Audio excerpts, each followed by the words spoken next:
En manchette aujourd'hui, explication du programme d'aide financière aux citoyens de la zone tampon et la région pourrait perdre beaucoup d'argent avec le décret d'urgence sur le caribou forestier. Le TVA Nouvelle Midi commence maintenant.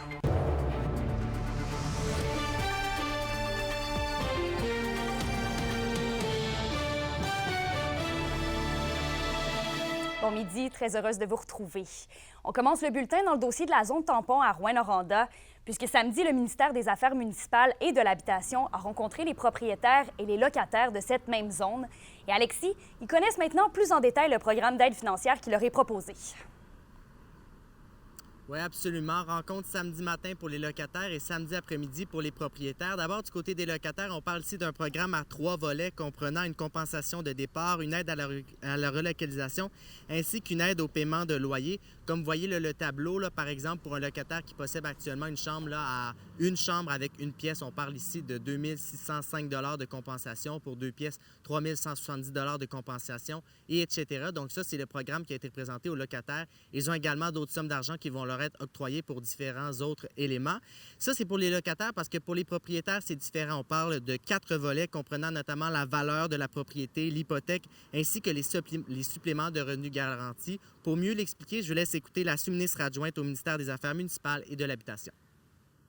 Il y a un volet pour la relocalisation. Donc, on vient aider les propriétaires qui veulent acquérir une nouvelle résidence ou se reconstruire. Et là, on a des plafonds qu'ils doivent respecter, mais on offre une aide financière. On a aussi une aide financière exactement pour la relocalisation aussi, pour les frais de déménagement comme les locataires. Et on a aussi une aide pour la perte de revenus de location. Et Alexis, vous qui étiez sur place, là, quelles ont été les réactions par rapport à ces plans proposés? Bien, beaucoup de questionnements. D'abord, dans la période matinale, les locataires qui semblaient, disons, inquiets des mesures qui leur avaient été présentées. Un petit peu le même son de cloche du côté des propriétaires en après-midi. Je m'entretenais notamment avec la porte-parole du regroupement des propriétaires de la zone tampon. Et elle mentionnait que les mesures prises en place par le gouvernement du Québec ne tiennent pas nécessairement compte de la pénurie de logements dans la région. Il y avait des mesures qui avaient été adoptées, disons, qui avaient été ajustées depuis la dernière rencontre, mais ce n'est toujours pas suffisant. Je vous laisse écouter Marie-Ève Duclos. Ce programme-là est insatisfaisant pour les propriétaires, ne permet pas à chacun des propriétaires de pouvoir se reloger à coût nul. La principale raison, c'est qu'il ne prend pas en compte la réalité de pénurie de logements, pénurie d'habitation qu'on a à Rouyn-Noranda. C'est comme si tout le monde pouvait se trouver une maison existante répondant au comparable à ce qu'ils ont actuellement. Mais ce n'est pas le cas là. Dans le marché de l'habitation, en ce moment, il n'y a pas suffisamment de maisons. Et le programme Kémilia n'est pas coulé dans le béton. Il pourrait y avoir certains ajustements qui vont venir si jamais la situation s'y présente. Oui, on va continuer de suivre le dossier. Merci, Alexis. Au revoir. Dans le dossier du caribou forestier maintenant, l'économie du Québec pourrait perdre entre 670 et 895 millions de dollars en raison du futur décret d'urgence du gouvernement fédéral pour la protection du caribou. Et selon Radio-Canada, dans une analyse d'impact d'Ottawa datant du mois d'août, ce sont 53 entreprises et 1400 travailleurs forestiers qui pourraient faire les frais du décret. 28 communautés qui gravitent autour de la forêt seraient aussi touchées, dont Témiscamingue, Kipawa, Sainte-Terre, Béarn, Lac-Simon et Longue-Pointe. On se tourne maintenant dans le dossier du dépotoir de déchets nucléaires de Chalk River, qui sera situé à quelques kilomètres de la rivière des Outaouais. Et Alexandre, on peut dire que la Première Nation de Québécois ne baisse pas les bras. Effectivement, le chef Lance Hamon s'est exprimé ce matin à Ottawa pour dénoncer le projet. D'ailleurs, il était en compagnie du chef de l'Assemblée des Premières Nations du Québec et du Labrador, M. Ghislain Picard, ainsi que le chef du Bloc québécois, Yves-François Blanchet. Pour Ghislain Picard, la conférence de presse se voulait un cri du cœur aux soi-disant alliés, dans le sens qu'il demandait au gouvernement canadien de respecter son engagement et son support aux communautés autochtones.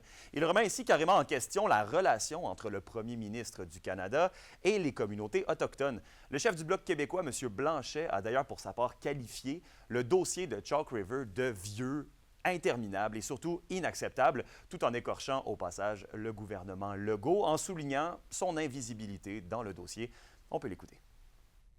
Le ministre de l'Environnement a déjà dit lui-même qu'il était inacceptable de mettre un dépotoir de 1 million de mètres cubes de déchets nucléaires de différentes origines, essentiellement la recherche, dans un endroit où il était à risque d'affecter les sources d'eau potable de 5 millions de personnes. Et c'est par extension la mainmise d'une partie de l'économie ontarienne sur les enjeux du nucléaire qui prennent essentiellement leurs résidus dangereux et qui les placent dans un endroit dont l'essentiel des personnes à risque seront au Québec.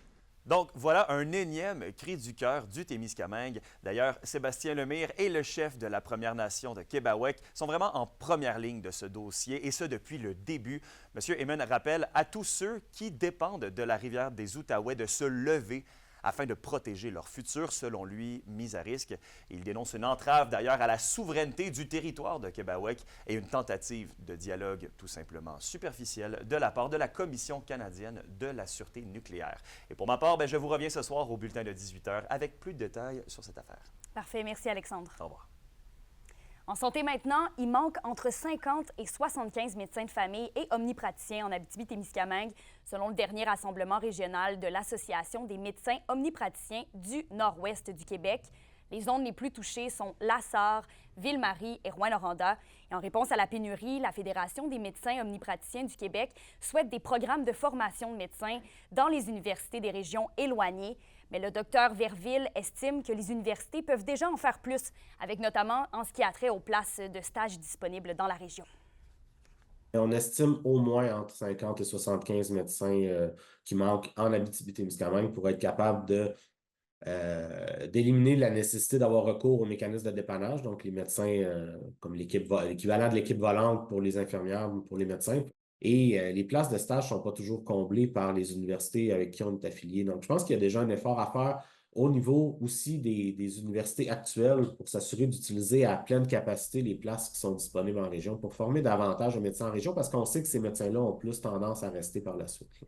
Et toujours dans le même domaine, les établissements de santé de la région n'atteignent pas un taux de lavage des mains suffisant.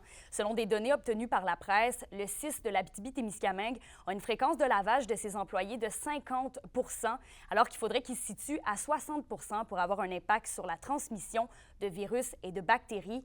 Selon la réponse fournie au quotidien, le CISAT s'explique mal comment il a obtenu ce taux, mais que des études tentent à privilégier que la surcharge de travail ou encore le manque de temps peuvent y contribuer. L'organisation ajoute aussi que ce n'est pas que les travailleurs de la santé ne se lavent pas les mains, mais c'est qu'ils ne le font pas au bon moment.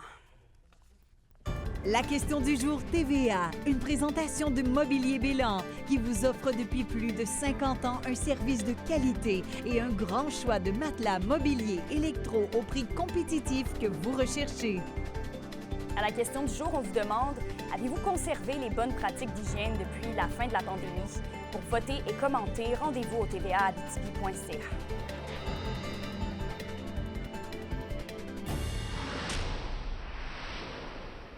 C'était le dévoilement ce matin de la programmation des Journées de la culture à Rouyn-Noranda au bar Librairie L'Ivresse.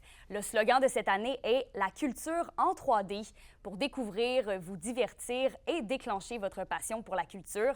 Toutes les activités sont gratuites et pour toute la famille et plusieurs d'entre elles sont interactives comme de la poterie, un atelier de cuisine et même la création d'albums jeunesse.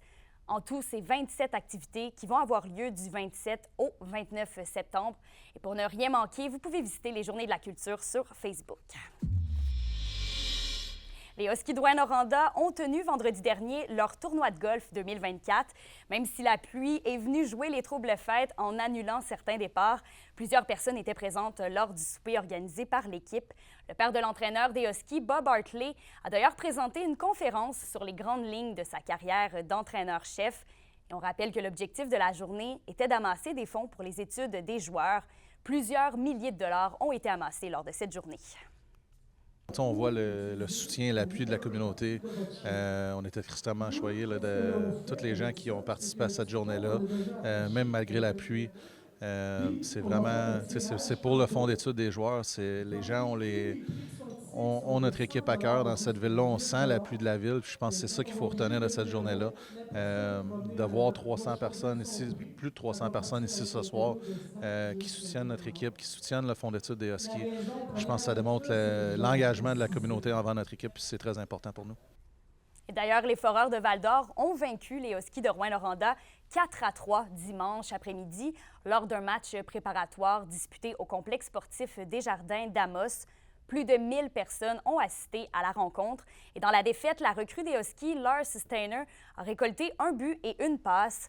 Les deux équipes vont recroiser le fer lors de leur dernier match préparatoire vendredi soir du côté de l'aréna Jacques Laperière de Rouyn-Noranda. Oui. Et d'ailleurs, les Huskies avaient également échappé leur premier match du week-end à domicile 4-1 face à l'Armada de Blainville-Boisbriand. Pour une nouvelle importante à nous communiquer, contactez-nous. Nouvelle au pluriel @rncmedia.ca, par téléphone 1-866 463 4636 et notre site web tvaabitibi.ca.